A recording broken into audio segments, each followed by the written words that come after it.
توی این ویدیو قراره که چیکار کنیم؟ آقا امروز داخل این ویدیو قراره که ما بریم رستوران مورد علاقه یوتیوبرها رو با هم تستش کنیم و حتما تا آخر این ویدیو با ما همراه باشید.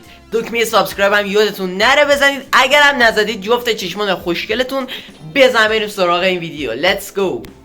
من از یک یوتیوبر که رفیقم است، علی شیرازه، سوال پرسم، گفتم چه رستورانی میریم و اینم این جوابی که اینجا هست و الان به من داده.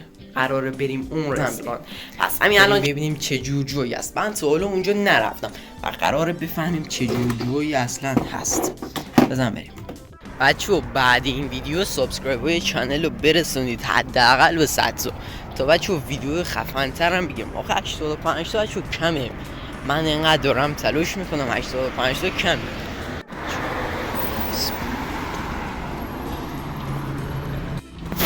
بچه‌ها نگاه این گروه کنید. بچه‌ها آقا صدای من نمیاد. رستورانی که قراره بریم اینجاست. آقا هوا دیگه تاریک داره میشه. من ساعت 5 از مدرسه اومدم، دارم فوری ویدیو رو میگیرم.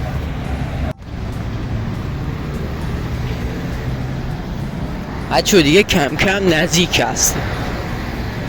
چه جایی که اومدیم اینجا بود.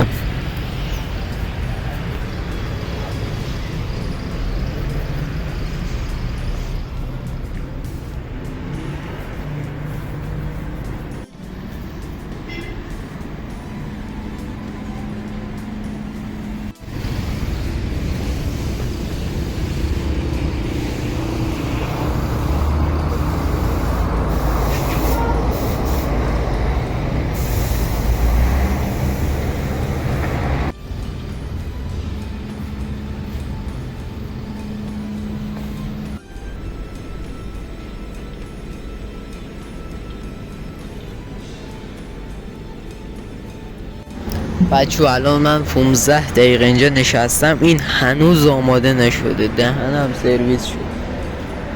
آی دارم میمیرم دیگه. نه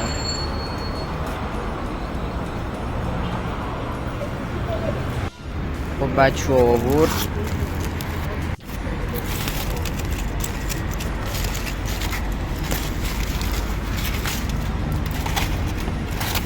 بچه‌ها همبرش واقعا خوشمزه است. بچه‌ها هوا تاریک شد. آقا ویدیوی ما هم به پایانش رسیده. یعنی ویدیومون کم کم داره تموم میشه. واجی عجب جایی بود. درسته بچه‌ها همبرمون شد بکنم. آره 120 تومانی دو بچه‌ها گرفت، ولی ارزششو داشت. عجب چیزی بود. خورد شد. همه چی گذاشت. آقا ما چطوری از اینجا بریم؟ مشکل ما اینه. بالاخره این ور رو رد کردم، حالا میایم بریم این ور. یا خدا نمیشه ردش کنیم. میشه فکر نکنم. آقا بالاخره اینو ما ردش کردیم. به یه بدبختی نمیشد ردش کنیم. اوجی جاده خیلی شده.